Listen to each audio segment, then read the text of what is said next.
மோசேயா வந்து ஊழியத்துக்கு வரமாட்டேன் அப்படின்னு சொன்னாருன்னா ஆண்டவர் வந்து என்ன பண்ணுவாரு, ஆரோனை வந்து சரி உனக்கு அவன் வந்து என்ன பண்ணுவான், வாய ஆரோனையா வந்து உனக்கு வாய இருப்பாரு அப்படின்னு சொல்லிட்டு உனக்கு ஏசப்பா சொல்றாரு.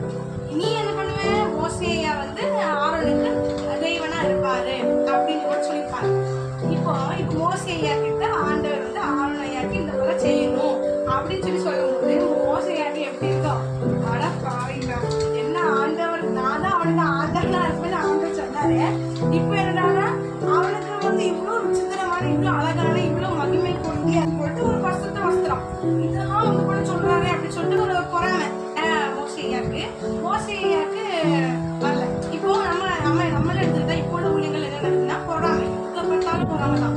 ஊழியம் போய் இயேசுக்காக ஊழியம் செய்யறது போய் எப்படி ஆயிடுச்சு, மனுஷனுக்காக ஊழியம் செய்யறதுதான் மாறிடுச்சு. ஆனா ஆக்சுவலா எல்லாருமே அங்க யாருக்காக ஊழியம் செஞ்சிருக்காங்க, பேரு புகழுக்காகவோ ஃபேமஸ்க்காகவோ ஃபேம் ஆகணுங்கிறதுக்காகவோ ஊழியம் செய்யல. ஊழியங்கிறது என்னதுன்னா நம்மளே வெறுத்து நமக்கு நியமிக்கப்பட்ட சிலுவையை எடுத்துக்கொண்டு நடக்கிறதோ ஒரு ஊழியங்கிறது.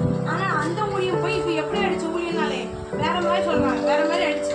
சரியா, இப்ப ஆண்டவர் வந்து என்ன சொல்ல வர அப்படிங்கிறது, அவர் என்ன பண்ணல, ஆரோனுக்கு இவ்வளவு செய்யணும், நான் தான் அவனுக்கு தேவனா இருப்பேன், இதனால இவ்வளவு விஷயங்களும் நீ அவனுக்கு செய்ய சொல்லிங்கன்னு சொல்லி மோசே வந்து பொறாமப்படல ஆரோனை. அப்படித்தானே. என்னன்னா இப்ப இதுல இருந்து நம்ம என்ன கத்துக்கிட்டோம் அப்படின்னா, நம்ம என்ன பண்ணக்கூடாது, ஊழியத்துல நான் பெரியவன் நீ பெரியவன் இது எதுவுமே இருக்கக்கூடாதுன்னு ஆண்டவர் விரும்புறாரு. சரிங்களா, நம்ம எல்லாருமே யாருக்காக தான் ஊழியம் செய்யறோம், இயேசுக்காக ஊழியம் செய்யறோம். ஊழியங்கிறது எப்படி ஒரு பணி, ஒரு சேவை மாதிரி ஆண்டவர் செய்யுது. அதுல நான் பெரியவன் நீ பெரியவன், அவனை பிரியப்படுத்தி இவனை பிரியப்படுத்தி பாசனை பிரியப்படுத்தல, இது எதுவுமே இல்லாம இயேசுவை மாத்திரம் சாக்ரிஃபைஸ் நம்மளை மற்றவன் ஊழியம் செய்யறான்னு புகழணுங்கிறதுக்காக நம்ம ஊழியம் செய்யக்கூடாது. நம்மளை மற்றவன் வந்து என்ன பண்ணோம், வா இப்போ நம்ம சாக்ரிஃபைஸில் கூட யாரும் செய்ய முடியாது அப்படி சொல்றதுக்காக நம்ம ஊழியம் செய்யக்கூடாது. உண்மையை உத்தமமாய் கர்த்தருக்கு மாத்திரம் பயந்து என்ன பண்ணணும், ஊழியம் செய்யணும் அப்படிங்கிறது தேவை.